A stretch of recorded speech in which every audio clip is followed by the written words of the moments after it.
We've got a new video from GDF. Yes, Amy Schumer, Israel is an apartheid state. Imagine for a moment, if you will, the United States in the present day.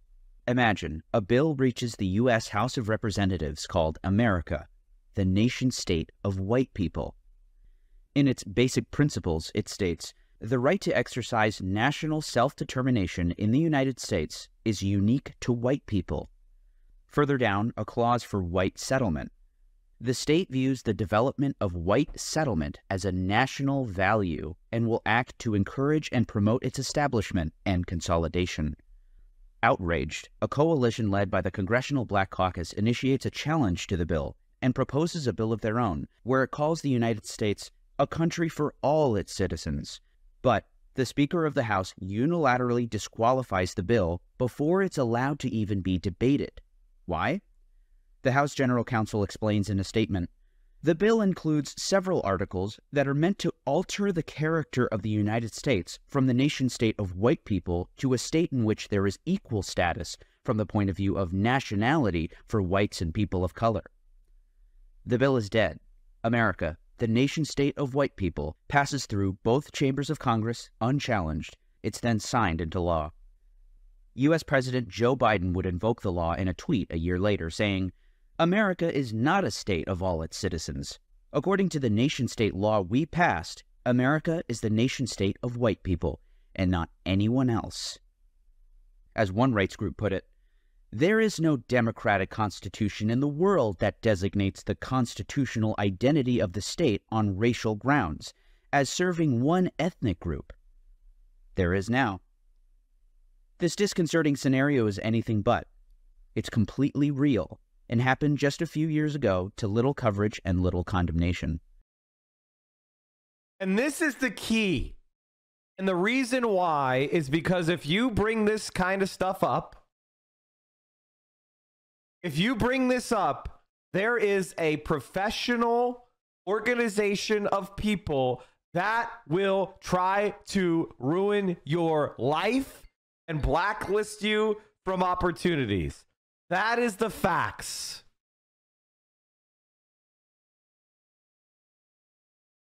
If you talk about the Israeli-Palestine issue, you put a target on your back, period. Israel is an apartheid state. Israel is a racist ethno-state. There is no debate to be had here.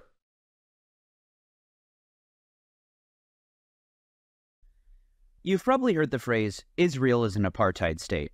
But what does that really mean? Apartheid is an Afrikaans word meaning apartness. It was the name of a policy of racial discrimination and separation in South Africa, which lasted from the late 1940s into the 1990s.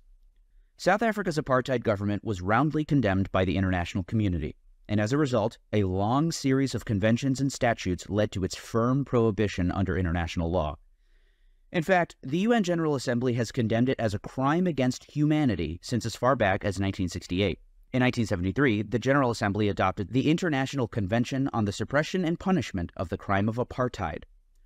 The high contracting parties to the Geneva Conventions designated apartheid a grave breach, a protocol which went into effect in 1979, and the Rome Statute, which created the International Criminal Court, outlawed it as well. Indeed, apartheid is an extraordinary crime, in the same category as slavery and genocide. In fact, the 1973 convention uses language straight from the Genocide Convention. The various conventions and statutes differ in their language, but the areas in which they overlap include the following. There exists an institutionalized regime of systematic racial oppression and discrimination. This is undeniably happening in Israel and the occupied territories, and this is supported by American dollars. There is no debate here. The debate is this. Either the people that say that that is good and it's righteous to do, and the people saying it's not. That's the debate. It's not a debate over whether it's happening. There are people, a lot of them, who say apartheid is good in Israel. That is the only debate. The regime was established with the intent to maintain the domination of one racial group over another. You'll hear this when libs are talking about this. They'll say, well, Israel needs to maintain its character as a Jewish state. It needs to be a majority of Jewish citizens so that Israel can be the homeland of the Jewish people. Jews need special status in Israel because of the crimes of history.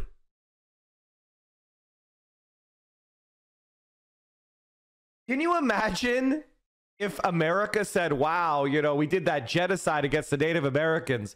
Let's make Native Americans the only citizens in this country, and every other racial group is inferior. I mean, it's laughable to even imagine. And the regime features inhumane and inhuman acts committed as an integral part of the regime. Virtue-signaling left-wing liberal rags like The Atlantic and the New York Times lecture us on racism in America, but when covering Israel, absolutely zero mention of not the plight of the Palestinians in the occupied territories, but within Israel proper. A common retort to the charge of apartheid in Israel is that 20% of Israel's population is Palestinian. The worst lie is this: Israel is an apartheid state. These are citizens of Israel who can vote in elections. And even are represented in all branches of Israeli government. They can hold public office. They enjoy all the freedoms of their Jewish counterparts. No, they don't. Israel, therefore, is not an apartheid state. Setting aside what should be a glaring omission, that is the occupied Palestinian territories, the Gaza Strip and the West Bank, including East Jerusalem, millions of people that are suspiciously left out. I wonder why. No, for a moment, let's discuss these slightly less than 2 million Palestinian Arabs who live in Israel proper. Israel is unique in the world for its sophisticated information apparatus. And with its IDF spokesperson's unit, Israel is able to write word for word much of the script that Western news outlets read from. It can be hard to know what is fact and what is fiction. By using Ground News, my go-to media tool, I can compare headlines and get additional doing is real my link for 1948, 750 limited access, and support my channel in the meantime. The story begins in 1948. 750,000 Arabs have vanished from what is now the State of Israel. Some say they were forced out. Some say they left on their own. Many say it was a mixture. Even Bad and Banana has Ground News ads. Does Facade have Ground News ads?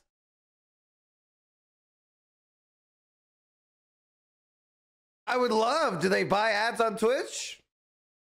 Do they sponsor creators on Twitch? I would get them so many more sign-ups than a fucking YouTuber would. Of both.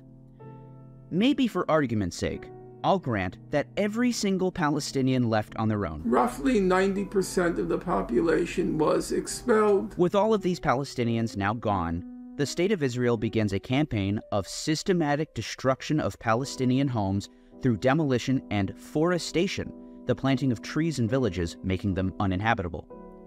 In 2019, Haaretz reported on the practice using declassified Israeli documents.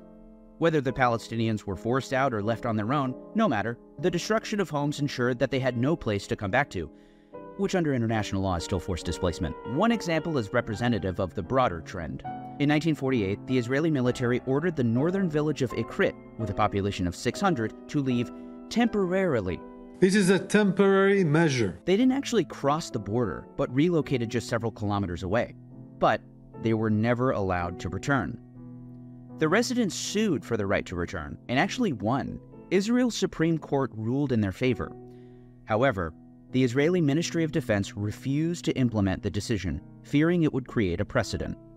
In 1951, the Ministry of Defense blew up all the remaining houses in the village.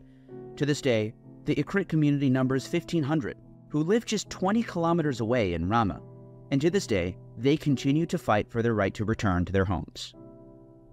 In 1950, the State of Israel passed the Absentees Property Law, which the state used to claim all the land of all the Palestinians who had fled their homes as a result of the war, regardless of whether they fled to another country or were internally displaced. And to this day, they are still prohibited from accessing and using land and property that belonged to them or their families in 1948. So in other words, this is an apartheid state because within Israel, Arabs who were internally displaced within Israel are refused the right to return to the homes that they owned. You understand how that's apartheid? Because that's based on their racial category, thereby giving them less rights than Jewish Israelis. Oops. From 1948 to 1966, the first 16 years of Israel's existence, Palestinians living in its borders were placed under military rule. The state used extraordinary emergency powers to confiscate property and close entire villages as military zones, confining Palestinians to dozens of enclaves. They were tried in military courts and required permits to leave their cordoned-off areas. They banned protests and political parties. You know, like the West Bank today. According to Haaretz, Israel lifted its military rule over the state's Arab community in 1966 only after ascertaining that its members could not return to the villages they had fled or been expelled from. By the time military rule was lifted, Israel had completed its initiative of destroying Palestinian homes and making them uninhabitable. The damage was done. This bears similarities to the 1964 Civil Rights Act, which some Americans believe was the end of systemic racial discrimination in the United States. At what point did we stop being racist? Was when the Emancipation Proclamation was signed, or when? Yeah, I would say after the Civil Rights Act. So the day that everyone was given. No, I mean systemically, yeah. Although, of course, by the mid-1960s, following decades of discriminatory practices such as the Federal Housing Administration's whites-only requirement, the damage was already done. Yeah, America, we became a democracy in 1965. Oh, by the way, black people couldn't marry white people until 1967. So that's probably, so it wasn't 65, right? It wasn't 65. So America, black people, white people were not put on the same status in 1965. 1967, maybe. Well, actually, at the same time, Virginia was shutting down all of their public schools because they refused to implement desegregation.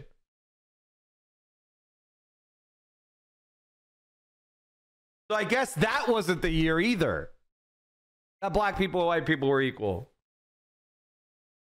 I don't know. I guess we'll figure it out one day. The United States was already largely segregated by neighborhoods of predominantly white single-family homes in suburbs and multifamily complexes in neighborhoods deliberately zoned by race. The same way that the segregation of American neighborhoods is visible to the present, the facts on the ground in Israel are quite a staggering dose of reality. Today, Arabs control just 3% of state land in Israel, despite making 20% of the population. The 90% of Palestinians who live in these areas experience higher rates of poverty, lower levels of labor force participation, educational attainment, and health. 50% of the Arab population live below the poverty line. Further, only 2% of industrial zones in Israel, which generate a significant tax income, are located in these Palestinian areas. The 10% of remaining Palestinians live in so-called mixed cities, but even then, they are usually relegated to separate neighborhoods. But why don't they move? Unlike most industrialized countries, in Israel, the state controls 93% of the land, either directly or indirectly through quasi-national bodies such as the Jewish National Fund. In 2011, the Knesset passed the Communities Acceptance Law, which established admissions committees in Jewish communities to screen applicants based on their social suitability or their unsuitability to the community's social and cultural fabric. In other words, segregation is the law of the land in Israel. Segregation is legal. They just make it so you can't move in by denying all your applications bureaucratically. Oops.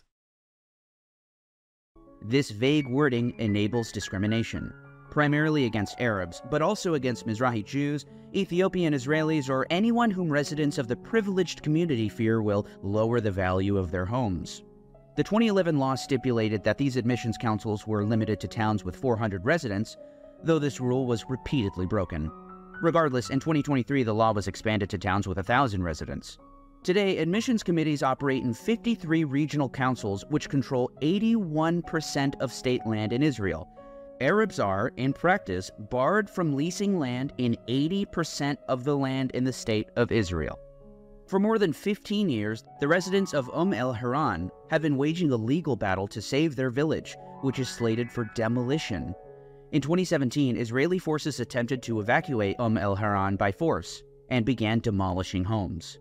Yaqub Abu al-Kiyan, a 47-year-old Arab-Israeli citizen, was shot and killed. The Israeli police allowed no medical assistance for 3 hours. Afterward, officers suppressed evidence of his innocence, and Benjamin Netanyahu accused him of being a terrorist, which he had to retract later on after a Shin Bet investigation cleared him of wrongdoing. After the incident, the plan to remove the villagers was paused, but resumed in 2022. The new village being built